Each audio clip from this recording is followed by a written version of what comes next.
What's up everyone? Today I'm going to be covering my set of the Super Auto Pets team tour during the 4th week.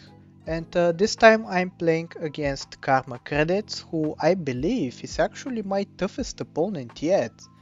Like previously, the other people that I have fought against have either been the same seed as me or lower, which means the same skill level as me or lower. But this time, my opponent, KarmaKredits, is actually one rank above me. He is a 3 seed, I am a 4 seed, so I believe he was favored to win this time. But before we hop into the games and show off how I did, I really wanted to go over how my team did. This week I believe we did not perform super well. I have the spreadsheet open so I can reference it. And yeah, I can see that we have lost this week, and I believe we had even lost it before I had to play my set, which is a little bit sad. A lot of very close matchups this week though. We have Echo versus XRB, two of the best Turtle Pack players playing against each other, and XRB won 3-2. GG to both of them, they both did brilliantly. Then on the puppy pack we have Mav versus Slop, which was another close matchup, another 2-3 loss for Mav. Slop took it, so yeah, another match that we lost right there, but great effort from Mav. And we also have Tyler versus T-Disc. A lot of pro players playing against each other. Thankfully I am not required to play against the pro players, otherwise I would have lost miserably. But yeah, Tyler as well lost 1-3 to T-Disc, so good effort there. And we also have Sincere versus Kitten. And unfortunately Sincere lost as well 1-3 to Kitten. So basically every single one of my teammates lost their set this week, so even if I win this one it's inconsequential. But I wanted to show off how I played the golden pack. And let us hop into the game and see how it does. This is it. I'm going to put it in fast motion, and I'll probably stop it from time to time just to explain my thought process. Here we have an amazing start with double opossum. Opossum is godlike in this pack. You want to take it pretty much every single time. And thankfully we do even take a win on the first turn, so our opponent, Karma, has to play a little bit aggressively if he wants to retain the heart that he lost. But yeah, here I am rolling for the third opossum. Unfortunately I don't find it. I don't find the goose either, so I have to take this silk moth. But yeah, I think we should be just fine. And we end up actually taking a heart out of Karma during the first 2 turns. So we are at a big advantage. We also have double opossum as opposed to his single one. So let me show you real quick first why having opossum is so important. You can see a lot of useful feint units in this pack. You have the stilt, you have the sea urchin. On tier 3 you have stuff like the flea and the weasel. You also have stuff like the osprey. Squid is also a feint pet, but I don't think you want to be buffing it with the opossum because it already has a high amount of attack. There's also the betterfish that I forgot to mention, but yeah, as you can see, a lot of feint pets, and you are guaranteed to hit at least one out of these that you can buff with the opossums.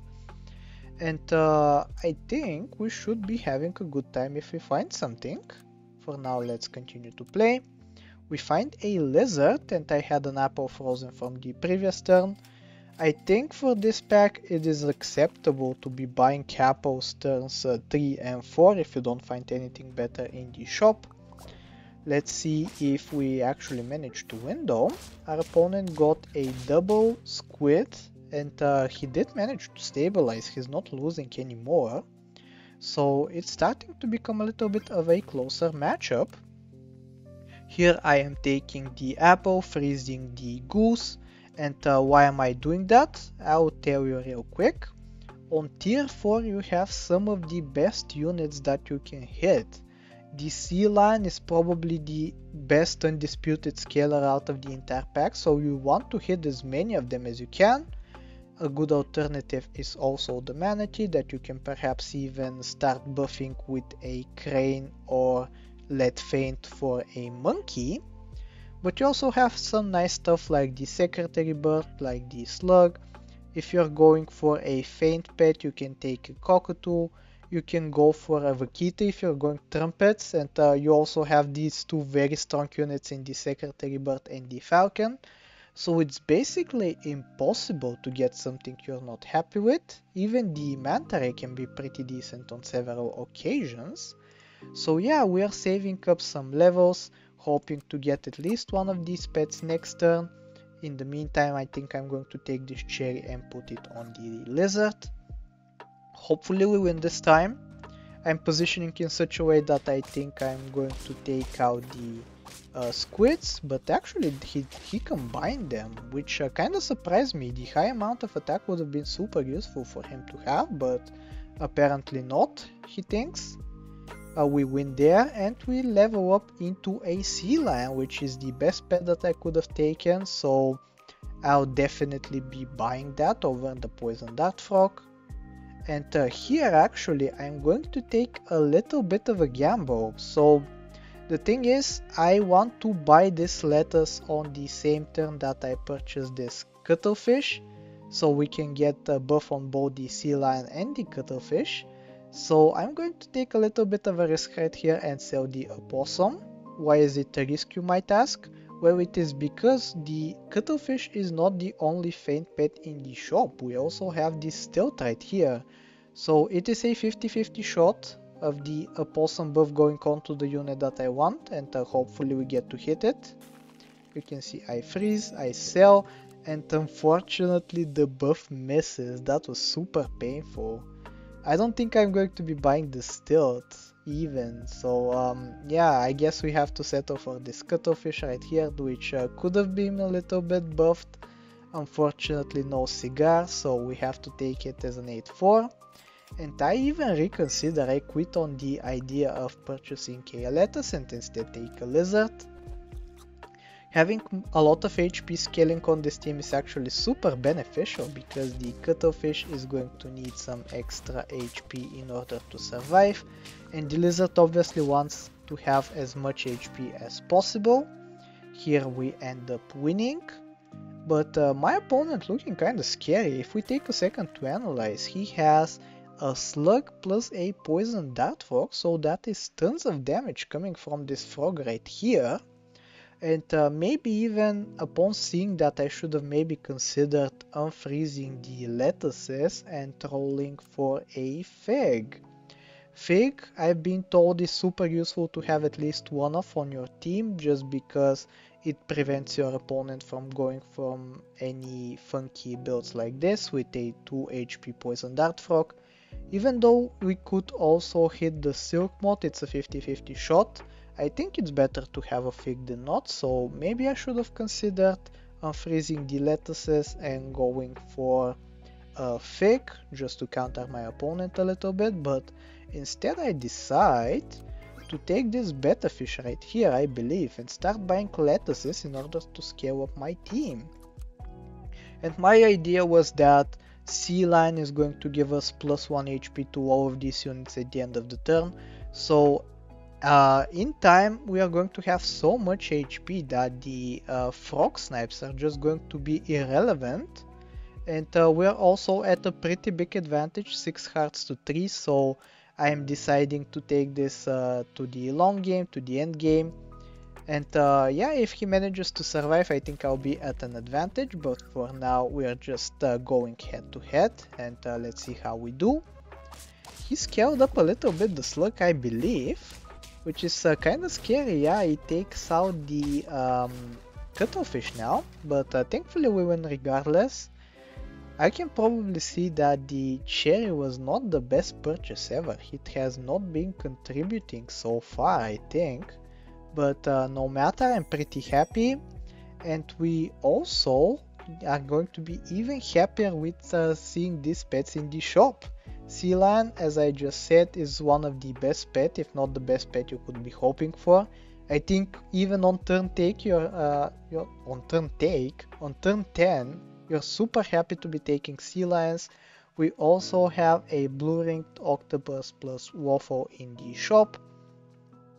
You could have maybe argued for taking the fire ant instead because the sea lion is going to scale up the HP and you can use the attack for some supplementary attack scaling, but I think having a scaling from the blue-ringed octopus is going to prove a little bit more useful. So instead we are going to take it and the second sea lion. Our opponent has 0 scaling on their team, so we are having a blast right now. I probably should not have positioned like this, however. I was thinking this needs to have a lot of HP so it can survive the snipes from the dart frog. But I think ultimately it's a better decision to just put it at the back so it doesn't mess up any trades that we do. Let's hop into battle and see how we do. Let's see if that mistake is going to come back to bite us.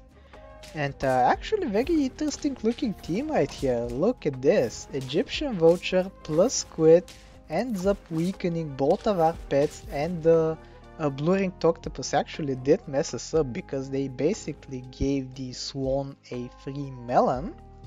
So yeah, that made me realize my mistake. The blue-ringed octopus is going to go to the back now. We also get another copy of the sea lion, which is super nice. We maybe get a level 2 sea lion alongside this level 1, so maybe we can do well next turn. For now, you can see that the snipes are quickly becoming irrelevant onto the thingy, onto the frog, just because we have so much HP. And our opponent down to 1 heart. Let's see how we close off now. We are going to look for some stuff. We take a level on the sea lion and it results into a catfish, which is actually going to be pretty useful, I think, when combined with the blue-ringed octopus. I believe catfish is actually rated one of the worst pets in the golden pack when it comes to 1v1s, but I think in this situation it can be acceptable. But I think for this turn I'm just going to keep the sea lions because they have pretty good stats. And if we don't close out, I'll just combine them and bring in the catfish.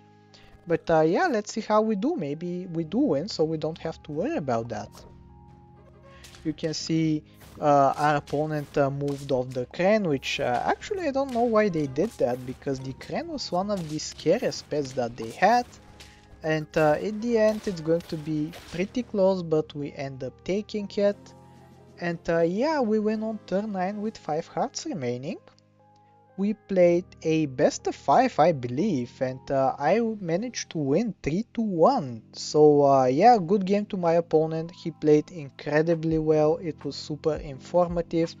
I hope I'm going to become a better player because of these games that we played, but for now, I really hope you enjoyed this run, and if you did, I hope that you like, sub, do all the generic stuff, and I will talk to you next time. Take care.